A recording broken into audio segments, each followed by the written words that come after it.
সুপ্রিয় দর্শক, আসসালামু আলাইকুম। আপনাদের সবাইকে স্বাগত জানাচ্ছি এখনকার আলোচনায়। আপনাদের সঙ্গে আছি আমি সিরাজুল ইসলাম। দর্শক, আজ পবিত্র শুক্রবার, জুমার দিন। আপনাদের সবাইকে জুমা মুবারক। দর্শক, অনেকগুলো গুরুত্বপূর্ণ খবর আছে। সবচেয়ে গুরুত্বপূর্ণ খবর হচ্ছে ইরানের সর্বোচ্চ নেতা নতুন করে যুদ্ধের নির্দেশ দিয়েছেন। তিনি বলেছেন, যদি ইরানের প্রয়োজন পূরণ না হয় তাহলে আবার মার্কিন বাহিনীর বিরুদ্ধে অভিযান শুরু করতে হবে। এবং এরই মধ্যে ইরাকের এরবিলের একটি হোটেলে অবস্থানরত মার্কিন সেনাদের উপর ইরান হামলা চালিয়েছে। এদিকে ইরানের সর্বোচ্চ নেতার একজন উপদেষ্টা তিনি বলেছেন, সর্বোচ্চ নেতা আমেরিকার বিরুদ্ধে যে অভিযান শুরুর নির্দেশ দিয়েছেন, ইরান এইভাবে অভিযান শুরু করলে বিশ্বের সামরিক শক্তির সমীকরণ বদলে যাবে। আসলে মধ্যপ্রাচ্যে কী হতে যাচ্ছে? তবে ইরানের পক্ষ থেকে মার্কিন বাহিনীর কোথায় কোথায় হামলা চালানো হবে তার একটা মোটামুটি টার্গেটের দিক নির্দেশনা দেয়া হয়েছে। প্রধান টার্গেটের একটা বিষয় হবে মার্কিন যুদ্ধজাহাজ। এদিকে মার্কিন ভাইস প্রেসিডেন্ট জেডি ভ্যান্স বলেছেন, এই মুহূর্তে ইরানের পরমাণু কর্মসূচির চেয়ে বেশি গুরুত্ব দিচ্ছে মার্কিন প্রশাসন তেলের দাম কমানোকে। অর্থাৎ তাদের বক্তব্য এই মুহূর্তে ইরানের পরমাণু কর্মসূচি না, ইরান পরমাণু বোমা বানালো কিনা সেটা পরে ব্যাপার, আগে তেলের দাম কমানো। পরিস্থিতি কোথায়? আমেরিকা মারাত্মক গ্যাড়াকলে পড়ে গেছে। এদিকে আরেকটি ভিন্নধর্মী খবর আছে। তুরস্কের মাধ্যমে ইরান সিরিয়ার কাছে বার্তা পাঠিয়েছে, সিরিয়ার সামরিক বাহিনী যদি লেবাননের প্রতিরোধকামী সংগঠন হিজবুল্লাহর বিরুদ্ধে কোনো হামলা চালায় তাহলে সিরিয়ার প্রেসিডেন্টের প্রাসাদ সহ শত শত লক্ষ্যবস্তুতে ড্রোন এবং ক্ষেপণাস্ত্র হামলা চালাবে ইরান। এই বার্তার পর কি ঘটেছে আরেকটি খবর আমি আপনাদেরকে একটু জানিয়ে বিস্তারিত আলোচনায় চলে যাব। সেটি হচ্ছে সৌদি আরবের তাবুক অঞ্চলে কিং ফয়সাল এয়ারবেজ, সৌদি আরবের একটি বিমান ঘাঁটি আছে। সেই বিমান ঘাঁটিতে তুরস্ক F-16 বিমান মোতায়েনের প্রস্তুতি নিচ্ছে। এই ঘাঁটিটি ইসরায়েল সীমান্ত থেকে 200 কিলোমিটার দূরে। এদিকে আরেকটি গুরুত্বপূর্ণ খবর আছে। ইয়েমেনের হুতি সমর্থিত সামরিক বাহিনী সেখানকার কৌশলগত দিক দিয়ে অত্যন্ত গুরুত্বপূর্ণ বন্দর নগরী মোখা, এই মোখা শহরকে টার্গেট করে অভিযান শুরু করেছে। এই অভিযানের মূল লক্ষ্য হচ্ছে সৌদি সমর্থিত ইয়েমেনি বাহিনীকে বহিষ্কার করা। এপাশে হরমুজ প্রণালীতে কিন্তু সেই অচল অবস্থায় একই অবস্থায় আছে। সুপ্রিয় দর্শক, এই বিষয়গুলো নিয়ে এখন আমি বিস্তারিত আলোচনা করব। আশা করি ভালো লাগবে আপনাদের। আর যদি ভিডিও ভালো লাগে, আলোচনা ভালো লাগে, তাহলে লাইক কমেন্ট শেয়ার করবেন এবং চ্যানেলটি সাবস্ক্রাইব করে সাথেই থাকবেন। দর্শক, চলুন আমরা বিস্তারিত আলোচনা করি। প্রথমেই যে আলোচনা করব সেটি হচ্ছে ইরানের সর্বোচ্চ নেতা সাইয়েদ মুজতবা খামেনি। তিনি বলেছেন, তিনি নির্দেশ দিয়েছেন যে ইরানের যদি প্রয়োজনটা ঠিক না পূরণ হয়ে থাকে, যে মাত্রায় মার্কিন বাহিনীকে দুর্বল করা দরকার বা তাদের বিরুদ্ধে যে মাত্রায় অভিযান পরিচালনা করা দরকার, সেই ডিমান্ড যদি ফুলফিল না হয় তাহলে নতুন করে মার্কিন বাহিনীর বিরুদ্ধে অভিযান চালাতে হবে। এটা তার পক্ষ থেকে একটা অর্ডার, নির্দেশ। এই নির্দেশনার মানে কিন্তু অ্যাকচুয়ালি আমেরিকার বিরুদ্ধে যুদ্ধ শুরু হয়ে যাওয়া। আমার মনে হচ্ছে ইরান আমেরিকার বিরুদ্ধে পূর্ণাঙ্গ যুদ্ধ শুরু করতে পারে। কারণ হচ্ছে ইরান যে দাবিগুলো করেছে তার ভিতরে একটা দাবি, ইরানের আশপাশ থেকে মার্কিন নৌবাহিনী, নৌ ব্লকেড এবং বিমান বাহিনী প্রত্যাহার করতে হবে। আমেরিকা তা করেনি, বরং এই বিমান বাহিনী এবং এই নৌবাহিনী থেকে ইরানের উপর হামলা চালানো হয়েছে। সর্বোচ্চ নেতা যে নির্দেশনা দিয়েছেন সেই নির্দেশনার লক্ষ্য হচ্ছে, তিনি বলেও দিয়েছেন যে মার্কিন অর্থনৈতিক স্থাপনা এবং প্রধান লক্ষ্য হবে মার্কিন নৌবাহিনীর যুদ্ধজাহাজ। বাস্তব কথা হচ্ছে, এতদিন যে যুদ্ধ হয়েছে ইরানের সাথে আমেরিকার বা আমেরিকার সাথে ইরানের, ইরান কিন্তু সেই যুদ্ধে মার্কিন জাহাজকে লক্ষ্য করে হামলা কিন্তু তেমন চালায়নি। তাদের মূল লক্ষ্য ছিল ইরাক থেকে শুরু করে ওমান পর্যন্ত এবং ওই পাশে জর্দান পর্যন্ত যত দেশ আছে তার ঘাঁটিগুলো ধ্বংস করা।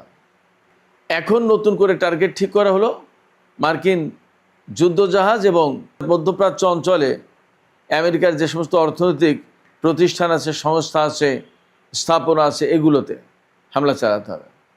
এবং আমরা এই সর্বোচ্চ নেতার পক্ষ থেকে এই নির্দেশনা প্রকাশের পরপরই দেখতে পাচ্ছি ইরাকের উত্তর অঞ্চলে যে কুর্দিস্তান, সেই কুর্দিস্তানের একটি অঞ্চলের নাম হচ্ছে ইরবিল। এই ইরবিলের একটি হোটেলে মার্কিন সেনারা অবস্থান করছিল। এই তথ্য পাওয়ার পরে সেখানে হামলা চালিয়েছে ইরান। ক্ষয়ক্ষতি কী হয়েছে এখনও পুরোপুরি জানা যায়নি, কিন্তু সেখানে ইরান হামলা চালিয়েছে। এদিকে ইরানের সর্বোচ্চ নেতা যে নির্দেশনা দিয়েছেন নতুন করে মার্কিন বাহিনীর বিরুদ্ধে আক্রমণাত্মক অভিযানের, আমরা গত 2-3 দিন ধরে কিন্তু বলে আসছিলাম। এই নির্দেশনা সম্পর্কে তারই উপদেষ্টা, ব্যবস্থাপনা এবং অর্থনৈতিক বিষয়ক উপদেষ্টা মোহাম্মদ মোকবের একটা এক্স পোস্টে লিখেছেন যে সর্বোচ্চ নেতা যে নির্দেশনা দিয়েছেন এই অনুযায়ী যদি ইরান অভিযান শুরু করে, তাহলে এই যে ইরানের যে আক্রমণাত্মক অবস্থান, এই অবস্থানের কারণে বিশ্বের সামরিক শক্তির সমীকরণ বদলে যাবে। তিনি একদম জোরালো ভাষায় বলেছেন, ইরান পারস্য উপসাগরীয় নিরাপত্তা নিশ্চিত করবে, হরমুজ প্রণালী দিয়ে জাহাজ চলাচল নিশ্চিত করবে, নির্বিঘ্ন করবে এবং এই অঞ্চলের দেশগুলো তাতে শান্তি ও স্বস্তিতে থাকবে। তিনি বলেছেন হরমুজ প্রণালীর যে ব্যবস্থাপনা ইরান করতে যাচ্ছে, এই ব্যবস্থাপনার কারণে আঞ্চলিক দেশগুলোর উন্নতি, অগ্রগতি এবং স্বস্তি নিশ্চিত হবে। এদিকে ইরানের অবস্থা যখন অর্থাৎ যথেষ্ট আক্রমণাত্মক অবস্থানে যাচ্ছে এবং এর মধ্যে আমরা দেখলাম যে ইরাকের এরবিলে মার্কিন অবস্থানে হামলা চালিয়েছে ইরান। এই সময় মার্কিন ভাইস প্রেসিডেন্ট জেডি ভ্যান্স বলছেন যে তাদের কাছে এই মুহূর্তেই ইরানের পরমাণু কর্মসূচির চেয়ে বেশি গুরুত্ব পাচ্ছে তেল এবং গ্যাসের দাম কমানো। তিনি বলছেন যে সমস্ত আমেরিকায় তেল এবং গ্যাসের দাম কমাতে পারাটাই এই মুহূর্তে আমাদের প্রধান লক্ষ্য। পরমাণু কর্মসূচি পরে, ইরানকে পরমাণু বোমা বানাতে দেওয়া হবে না, এই প্ল্যানটা আমাদের এখন সেকেন্ড। ফার্স্ট প্রায়োরিটি হচ্ছে তেলের দাম, গ্যাসের দাম কমানো। তার মানে ইরান খুব ভালো মতোই চেপে ধরেছে বোঝা যাচ্ছে। অর্থাৎ হরমুজ প্রণালী এবং বাবাল মান্দেব প্রণালী বন্ধ করে দেওয়ার পর আমেরিকার অবস্থা যথেষ্ট কঠিন হয়ে দাঁড়িয়েছে। ডোনাল্ড ট্রাম্প যে কথা বলেছিলেন সেই কথা যদি সত্য হয়, তাহলে আমেরিকার জ্বালানি রিজার্ভ একেবারে তলানিতে এসে ঠেকেছে এবং চলতে পারবে। হয়তো তাকে এখন কৌশলগত যে জ্বালানি রিজার্ভ আছে সেখান থেকে তুলতে হবে, কিন্তু সেটা কতটা সেটা একটা প্রশ্ন। সুপ্রিয় দর্শক, এপাশে ইরানের আরেকটি গুরুত্বপূর্ণ খবর আছে। খুব সম্প্রতি সিরিয়া লেবাননের হিজবুল্লাহর বিরুদ্ধে অভিযান চালাতে চেয়েছিল, সেরকম একটা প্রস্তুতি নিচ্ছিল এবং এই ব্যাপারে মার্কিন প্রেসিডেন্টের পক্ষ থেকে একটা চাপ ছিল। ডোনাল্ড ট্রাম্প বারবার বলছিলেন যে লেবাননে ইসরায়েল যুক্ত না হয়ে এই কাজটা সিরিয়ার সরকার করতে পারে এবং সিরিয়ার সরকারকে উস্কানি এবং চাপ সবই দেয়া হচ্ছিল। সিরিয়ার সরকার সেইভাবে প্রস্তুতিও নিচ্ছিল, কিন্তু ইরানের পক্ষ থেকে তুরস্কের মাধ্যমে সিরিয়ার আহমেদ আল সারা বা জোলানি সরকারকে মেসেজ দেওয়া হয়েছে যে যদি সিরিয়ার বাহিনী লেবাননে হিজবুল্লাহর বিরুদ্ধে কোনো অভিযান চালায়, তাহলে সিরিয়ার প্রেসিডেন্টের প্রাসাদ সহ শত শত লক্ষ্যবস্তুকে একেবারে ধ্বংস করে দেওয়া হবে ব্যালিস্টিক ক্ষেপণাস্ত্র এবং ড্রোন মেরে। এই বার্তা তুরস্কের মাধ্যমে সিরিয়াকে দেওয়ার পর সিরিয়া কিন্তু আর লেবাননে অভিযান চালায়নি। তার মানে ইরানের এই ক্ষেপণাস্ত্র এবং ড্রোন শক্তির ভয় সিরিয়া ভালোই পেয়েছে এবং ইরানের এই সামরিক শক্ত অবস্থান সিরিয়াকে নতুন করে ভাবতে বাধ্য করেছে। মার্কিন সমর্থন থাকার পরেও তারা এই কাজটা করতে দেয়নি। হয়তো তুরস্ক তাকে সেইভাবেই বলেছে, হয়তো বলেছে যে ইরানের সাথে বাড়াবাড়ি করতে যেও না, বাড়াবাড়ি করতে গিয়ে আমেরিকা এবং ইসরায়েলের কী পরিস্থিতি তা তো দেখছই। আমেরিকা কিন্তু মধ্যপ্রাচ্যের কোনো দেশের ঘাঁটি কোনো কিছুকে নিরাপত্তা দিতে পারছে না। হয়তো তুরস্কের এই বুদ্ধি পরামর্শের কারণে জোলানি সরকার থেমেছেন। একটি পরিসংখ্যান দেখলাম, পরিসংখ্যানটা চমৎকার। ইরান এবং আমেরিকার মধ্যে যে যুদ্ধ হয়েছে, সেই যুদ্ধে আমেরিকার MQ-9 রিপার যে ড্রোন, এই ড্রোনের টোটাল যে মজুদ ছিল তার 25% শেষ এই যুদ্ধে। অর্থাৎ ড্রোন ইরানের আকাশে পাঠালে সেটা একেবারে ধ্বংস করে দিয়েছে, সাথে সাথে ইরান কোনো রক্ষে নেই। ইসরায়েলেরও প্রচুর পরিমাণে ড্রোন ইরানের আকাশ থেকে ধ্বংস হয়েছে, আর আমেরিকার অনেকগুলো বিমান তো গেছে, সেটা তো সবাই জানেন কম বেশি। এদিকে ইসরায়েলের গোয়েন্দা সংস্থা এবং সামরিক বাহিনী খুব অবাক হয়েছে। কেন অবাক হয়েছে? এই যে যুদ্ধটা, এই যুদ্ধের পরে ইরান তাদের অস্ত্র এবং ক্ষেপণাস্ত্র এবং ড্রোন যে এত পরিমাণে উৎপাদন করেছে, ইসরায়েলের সামরিক বাহিনীর কাছে খবর আছে যে ইরানের আগে যে পরিমাণ অস্ত্র ছিল প্রায় সেই জায়গায় পৌঁছে গেছে, প্রায় সেই জায়গায়। আর 2027 সালের ভেতরে ইরানের হাতে ব্যালিস্টিক ক্ষেপণাস্ত্রের পরিমাণ কত হবে জানেন?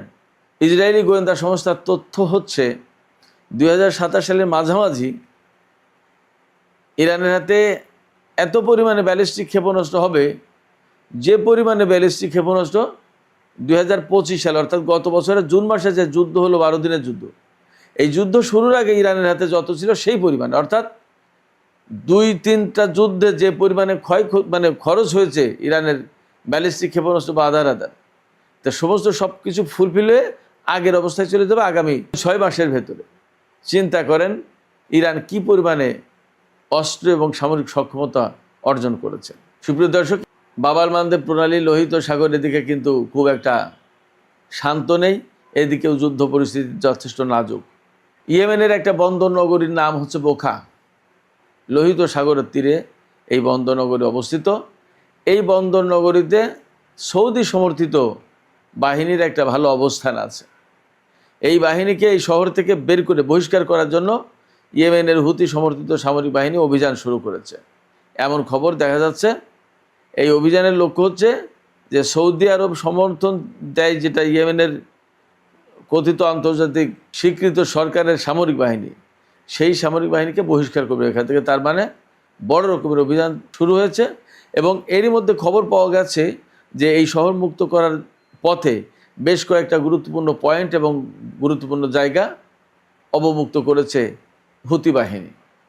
তার মানে হুতিরা যা করছে, যা দেখা যাচ্ছে, বোঝা যাচ্ছে যে সৌদি আরব যে 15 জাতির জোট গঠন করলো, সেই জোট গঠন হয়ে কার্যকর হওয়ার আগে হুতিরা একটা শক্ত অবস্থানে চলে যাবে, কৌশলগত গুরুত্বপূর্ণ অবস্থানগুলো তাদের নিয়ন্ত্রণে নেবে।